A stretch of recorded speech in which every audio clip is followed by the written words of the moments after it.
Hello, everybody. Welcome to Popcorn Planet. I am Andy Signor, and as we get ready for Rise of Skywalker with reviews dropping tomorrow, including my own, where I can finally begin to tell you more of my feelings, I thought right now would be a good time to go through the future. Let's talk about the future before everyone starts talking about Rise of Skywalker and then making those assumptions. Let's hear from the man himself, Bob Iger. He gave an interview to Variety where he touched upon future, how many movies are in development, what's his feelings on Rise of Skywalker. He talks about Kathleen Kennedy and the trolls that are after her. It was a pretty fascinating conversation, and I got to be honest, I like Bob Iger. I mean, I understand the problems with sort of monopolies and the Disney greed. I have my own issues there. At the same time, I respect the man every time I hear him talk. So whatever, if he's doing something shady behind the scenes, whatever, I can't see it. Every time he's on camera, he controls the room, yet seems friendly. He seems smart. Everybody seems to like him. No one actually that works with him complains about him. That could just be a power thing. Who knows? But dude seems genuinely smart, well-spoken, knows what he's doing, and he does know what he's doing. Whether you like it or not, he's making the franchises tons of money. So I don't say this as a shill. Disney doesn't own me. But I say it as respect of just sort of like seeing a business person. Like, look, you can knock him all you want, but I think there's a lot of jealousy there because he's crushing it. He's crushing it. And every time I hear him speak, he's smart and seems likable. And all that doesn't help the narrative of Disney, blah, blah, blah, bad. So let's just hear him out. Let's see what we can learn from the man as we watch, because he obviously holds the keys to it all. He has board people above him, the board. But he's really the man in charge. So let's hear. How does this feel? It's the end of Skywalker. Well, it feels in many respects great because I think closure has value, and J.J. Abrams has delivered a film Closure that has has value. closure that's very satisfying. Value because he's like, I can market it as the end. He knows. That's honest. Emotional as well, but quite satisfying. And while this represents the end of really 9 chapters, which is quite extraordinary, it's not the end of Star Wars stories. In many respects, it's the beginning of new Star Wars stories. So, Of course. How many do you have in development right now? I don't think I can say the number, but I think it's probably smaller than you think, because what we do is, we look to pick a few and see how they gestate. In some cases, bring them out and see how the audience reacts and then react accordingly. But it's not as many as I think people think. I think the number is endless.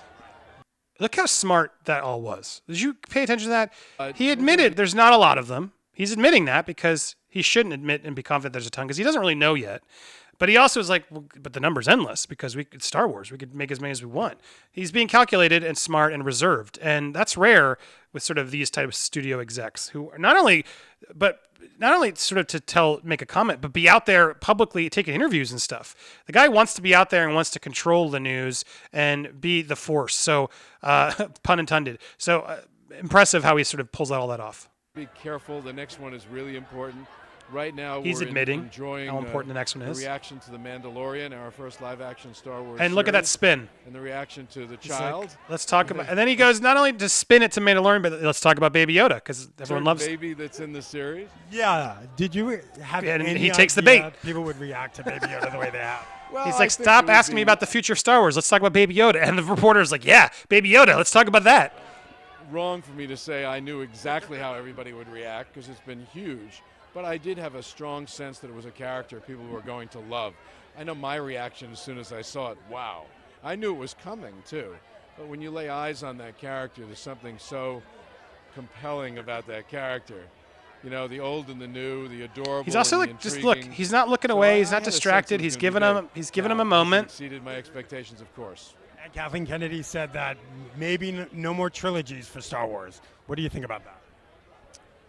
Oh, I don't know about that. I think we've all, she and I have said, well, maybe trilogies are too hard, so maybe we'll make one film and then a sequel. But we don't know. What do you say to people? So interesting. Because that's one of the points I wanted to call out. Maybe trilogies are too hard. They're admitting it. Kathleen Kennedy's clearly going to Bob Iger and is like, I don't know what to do. These trilogies don't work. I mean, I like that they have that sort of honesty, but figure it out. Figure it out. Figure out what didn't work. There's no reason you can't have a trilogy, but at the same time, he's right. Let's do one and do a sequel. That's really what you're supposed to do. That's what Star Wars did. Even though Lucas had all that stuff, it sort of was never expected. So look, I like that he sort of nervously admits it, right? He sort of admits and throws her on the bus and like, yeah, she said that, but that's not, I get to overrule her on that. So The dude's smart. The dude's got a lot of people out there that he can point blame to, but he's not doing the blame. That's the other thing that's so brilliant about him, and just a business tactic. You don't want to be the guy who's like, yeah, she screwed up, see ya. Trump does that a lot. Not to not make this political, but it's like, that gets people divisive, right or wrong. I'm not even criticizing, but it's just like there's a style like that where you just fire the people and then you have scapegoats and it never gets to you because you have enough people. But Bob Iger doesn't go that way. Bob Iger keeps it a little bit more positive, and he's succeeding in a tremendous way from just bank account wise. So it's impressive. It can very easily for him to just fire Kathleen Kennedy. Yeah, the Star Wars movies failed, and but that's sort of what Warner Brothers is doing, right? They're sort of like, yeah, get rid of all those people. Zack Snyder, no, and then they don't even really have a person who's like well spoken and smart enough to sort of handle the press to come out and address it. So you got to give Disney respect for how they play this game. We'll come after Kathleen and criticize her, and on the internet you have the trolls. He's not backing off. What's your reaction when you hear the hear trolls that? of Kathleen Kennedy? We don't overreact to that. We respect fans of Star Wars. That's really important to us, to Lucasfilm, to the franchise. We do the best job we possibly can, and we think we had a very hard job in bringing this forward with Force Awakens, of satisfying the traditional fans and touching on themes and characters and places they were familiar with, but also introducing the new places, new stories, new characters. And I think over the three that we've produced, those three, I think we've done a really good job of threading that needle, walking that fine line. We're never going to please everybody all the time. We see that with Disney films and with Marvel films. And so I don't mean to suggest that I'm dismissive of it because we respect our fans, but we don't overreact to it either. What's Kevin Feige going to bring to the franchise? So before we get to Kevin Feige question, that was massively smart deflection, not disrespecting the fans, but acknowledging failure by saying, look, it's a hard job. It's a little defensive, but he's right. He's absolutely right. This is not an easy franchise to start. Oh, let's take it and start over. Because they got to please the traditionalists, but then they got to introduce the new younger audience who doesn't care. They don't care about the stuff that the old guard cared about. That's just how life works. It was ages ago. That's your dad's movies. Who cares? So they had to please everybody, and the younger audiences liked it. So how do you please all those people and be Disney and do it all? So look, I'm not saying I think Last Jedi was a stumble. I think had they been better on that, it would have been a much better trilogy. We would have been a much better reaction, and we would have more Star Wars movies in play. But you know what? I'm almost grateful for Rian Johnson to slow Star Wars down because they were rushing too many of them out. They did need to take this breath and accept fan complaints and say, look, we thought we could just get this as an ATM cash machine, but we actually have to take our time to really think these through. Good on them for taking that pause. I support it. Well, how's he going to change it? We don't have anything specific to say about that. Thank you, sir. And I love that he sort of just called like, I'm not commenting on that. Nothing to say. So anyway, there you go. Some interesting comments from Bob Iger. I think Bob Iger is a smart guy. Like I said, he knows how to play the game.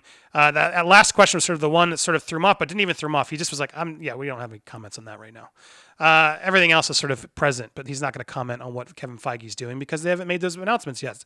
But the reporter's sort of trying to imply, even with his question of like, how is Kevin Feige going to come in and change things up? And Bob Iger immediately sensed it. Was like, yeah, I'm not going there.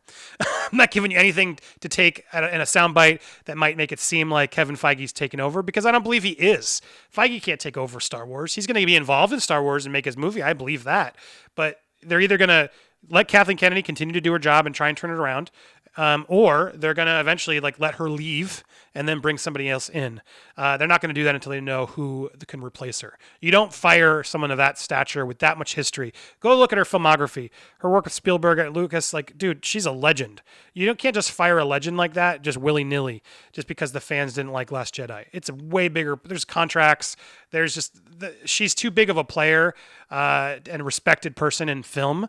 You can't throw her to pasture. You have to make sure you have a plan in place before you do it. So Iger's a smart guy. He's not going to burn that bridge. You don't want to burn that bridge. You burn that bridge, you could burn it with Spielberg, Lucas, and a lot of other people who still respect Kathleen Kennedy, even though some of you don't.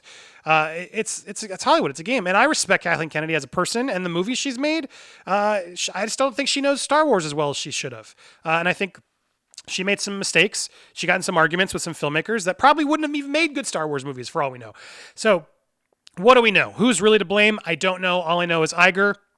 He knows how to speak up well, smart, and keep the conversation moving. And I like that he's admitting, like, yeah, of course Star Wars isn't over. Of course there's tons more movies. You crazy? We're making tons of more movies. Of course we could probably make a trilogy, but it is easier to make a movie and then if it works, do a sequel. Those are facts. So I appreciate how candid he's been when he comes forward and does these interviews. It's surprising to see, since he's done this book tour, the book, he clearly wants to be out there and thinks he can lead it all, and maybe he can. Maybe he is a smart guy. Maybe he's trying to be president someday down the line. Who knows? But the dude is smart. The dude knows how to handle it. Dude's making Disney a lot of money. So it is what it is. What do you guys think? Are you impressed by his comments? Do you think he has a point? Do you think they should still just, nope, get rid of Kathleen Kennedy right now?